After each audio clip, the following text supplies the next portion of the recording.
சட்டப்பேரவை தலைவர் அவர்களே, முதலமைச்சர் அவர்களே, எதிர்கட்சி தலைவர் அவர்களே, இந்த அவையிலே வீற்றிருக்கும் அனைத்து சட்டமன்ற உறுப்பினர்களுக்கும் முதல் கண் வணக்கத்தை தெரிவித்துக் கொள்கிறேன்.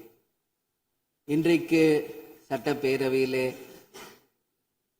பேசப்பட்ட இந்த தீர்மானம் ஒட்டுமொத்த தமிழக மக்களின் வாழ்வாதாரத்திற்கும் மிக முக்கியமான ஒரு தீர்மானம். எனவே இதை யாரும் மறுக்கப் போவதும் இல்லை, ஏற்காமல் விடப் போவதும் இல்லை. தமிழ்நாட்டிற்காகவும் தமிழக மக்களின் அத்தனை உரிமைக்காகவும் ஒட்டுமொத்த தமிழகமும் ஒன்றாக தான் இருக்க போகிறோம், அதற்காக போராட போகிறோம். ஆனால் நாம் சற்று இதை பற்றி யோசித்தால், சுதந்திரம் வாங்கின காலத்திலிருந்து இன்றைக்கு வரைக்கும் காவேரி பிரச்சனையும் முல்லை பெரியாறு பிரச்சனையும் தமிழக மீனவர்கள் பிரச்சனையும் தொடர்ந்து பேசிக்கொண்டுதான் இருக்கிறோமே ஒழிய எதற்கும் இதுவரைக்கும் நிரந்தரமாக தீர்வு ஏற்பட்டதாக ஒரு வரலாறு இல்லை என்பதை நிச்சயமாக இந்த நேரத்தில் நான் பதிய வைக்க விரும்புகிறேன். இதற்கு எந்த குறிப்புகளோ படிக்க வேண்டிய அவசியம் இல்லை. இது உணர்வு, நம் மனதிலே ஆழமாக இருக்கும் நம் உணர்வை பதிய வைக்க வேண்டிய இடம் இந்த சட்டமன்றம். இந்த சட்டமன்றமே தமிழக மக்களுக்கானது. தமிழக மக்களின் வரி பணத்தில் நடத்தப்படுவதுதான் இந்த சட்டமன்ற இந்த கூட்டங்கள் எல்லாம். அப்படி இருக்கையில் தமிழக மக்களின் உரிமையை நாம் ஒவ்வொரு முறையும் நம்மை சுற்றி இருக்கின்ற மாநிலங்களிடம் போய் கேரளா, கர்நாடகா, ஆந்திரா, இன்னொரு பக்கம் மீனவர்களுக்காக ஸ்ரீலங்கா என்று தொடர்ந்து கேட்டுக்கொண்டுதான் இருக்கிறேமே ஒழிய தன்னிறைவு பெற்ற ஒரு மாநிலமாக தமிழ்நாடு என்றைக்கு வரப்போகிறது என்பதை தான் நான் இந்த நேரத்தில் சிந்திக்கிறேன். ஏன்னா நம்மை சுற்றி இருக்கின்ற நமது தலைவர்கள் எல்லாருமே இந்த பிரச்சனைக்காக, அம்மையார் புரட்சி தலைவி ஜெயலலிதா அவர்கள் காவேரிக்காக உண்ணாவிரதம் இருந்தாங்க, முதலமைச்சராக இருந்து. கலைஞர் அவர்கள் இதற்காக பல போராட்டங்கள் நடத்தினார். அண்ணன் ஸ்டாலின் அவர்கள் பல தீர்மானங்களை நிறைவேற்றி இருக்கிறார்கள். அது மட்டும் இல்லை, இதுவரைக்கும் முதல்வராக இருந்த அத்தனை பேருமே இதற்காக நாம பேசி இருக்கிறோம், போராடுகிறோம், சட்ட ரீதியாக நாம் அதற்கான தீர்வுகளை காண்கிறோம். அது மட்டும் இல்லை, காவிரி மேலாண்மை ஆணையம் ஒரு தீர்ப்பு சொல்றாங்க, உச்ச நீதிமன்றம் ஒரு தீர்ப்பு சொல்றாங்க. எதுவும் பேசியும் இதுவரைக்கும் தீர்வு இல்லை.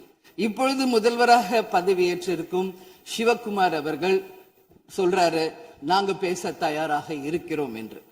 நமது முதல்வரும் சிவகுமார் அவர்களும், நான் என்ன சொல்றேன், இது எல்லாரும் மக்களுடைய, இப்போ இந்த அவை இது முக்கியமான சட்டமன்றம். இங்க வந்தவொன்னு எல்லாருக்கும் என்ன கொடுக்கறாங்க? தண்ணி தான் கொடுக்கறாங்க. அப்போ ஒவ்வொரு மனிதருக்கும் தண்ணி தான் முக்கியம். இன்னைக்கு காவேரி தாயின்னு தான் நம்ம சொல்றோம். ஒரு தாயின் ஒரு குழந்தைக்கும் எப்படி தாய்ப்பால் இன்றியமையாதோ அது பாருங்க, அத்தனை பேரும், அது விவசாயிகளாக இருக்கட்டும், குடிமக்களாக இருக்கட்டும், இங்கு மிக முக்கியமானது குடிதண்ணீர். நீரின்றி அமையாது இவ்வுலகு. அதனால முதல்வர் அவர்களே, உங்களை நான் கேட்டுக்கிறது, எப்படி மின்மிகை மாநிலமாக தமிழகத்தை உருவாக்கணுமோ அது மாதிரி மின்மிகை நீர் மேலாண்மையை நாம் நிச்சயம் உருவாக்க வேண்டும் என்று கேட்டுக்கொள்கிறேன். மழை நமக்கு ஒரு கொடை, கடவுள் கொடுத்தது. அதற்கு இனி வர இருக்கும் மழை காலத்திற்கு முன் அதற்கான தீர்வுகளை நாம் ஏற்படுத்தி எங்கெல்லாம் தமிழ்நாட்டின் நதிகளை இணைக்க வேண்டும். சும்மா நம்ம போய் பக்கத்து ஸ்டேட்டுக்கிட்டே தண்ணி கொடுங்க, டேம் கட்டாதீங்க கேட்டுக்கிட்டே தான் இருக்கோம், எதுவுமே நடக்கல. அதனால சொல்றேன், தன்னிறைவு மிக்க மாநிலமாக நம் தமிழ்நாடு உருவாக வேண்டும் என்று மாண்புமிகு முதல்வர் அவர்களை நான் கேட்டுக்கிறேன். தமிழ்நாட்டில் இருக்கிற நதிகளை நாம் இணைப்போம், எல்லா இடத்துலையும் தூர்வாருவோம். வரப்போகும் மழைக்காலத்திற்குள்ள அந்த நீரை எப்படி சேமிக்க வேண்டும் என்பதை நாம முடிவு செய்யணும்.